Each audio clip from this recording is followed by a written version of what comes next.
আসসালামু আলাইকুম রহমতুল্লাহি ওয়া বারাকাতুহু। বেটারা ছোট মানুষ, বেটারা কিতা ছোট মানুষ।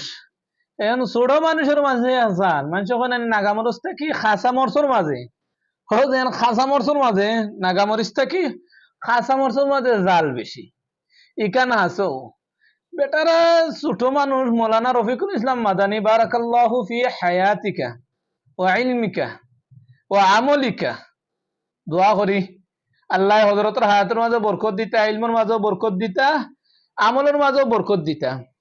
বিচারা ও তখন বয়সের মাঝে, বয়সে আমরা অনেক ছোট, ও তখন বয়সের মাঝে বিচারার যে সাহস, ও সাহস খলিজার মাঝে, জানুর মাঝে, দেহর মাঝে যে একটা সাহস আল্লাহ দিয়া দিছই, যে বুলেটর চাইতে আরো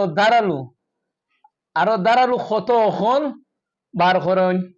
ও ক্ষতের কারণে বিগত স্বৈরাচার আপামনি মুসাম্মদ শেখ হাসিনা স্বৈরাচার বেগম তিনিও ভয়ে আতঙ্কিত আসলা, যে কারণে ও ফিচ্ছি ফিডার খাওরা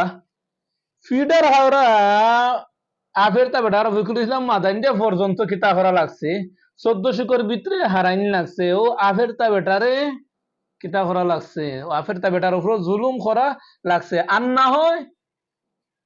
না হয় তান কোনো উপায় নাই দেখছেন আপামনি। তে ও বেটায় যে যাও মাত্রা মৌলানা রফিকুল ইসলাম মাদানী সাহেবে যাও মাত্রা হোক মাত্রা বেহক কিচ্ছু নাই, কিন্তু উতুগুনি বেটার মাঝে কি তজল্লি আর কি জজবা, কিন্তু এক পাটে এখন লাগি গেছেন বিচারার বিরুদ্ধে। আসলে লাগালাগি করিয়া কিতা লাভ, কোনো ফায়দা নাই। ঘুরি ফিরি দেখা যায় যে আমরার ক্ষতি করলাম, আমরার ক্ষতি করলাম। মাঝখানে দি সুর হামাইয়া হে তার চুরি করি লইয়া যাইগি, আর আমরার কিতা তাকি মারামারি তাকি।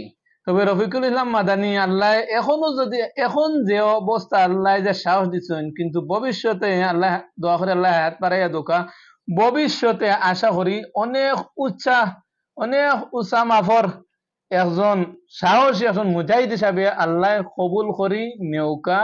তার লাগে আমরা সবে দোয়া করি আল্লাহ তাআলা রফিকুল ইসলাম মাদানীর হায়াতের মাঝে, ইলমর মাঝে এবং আমলের মাঝে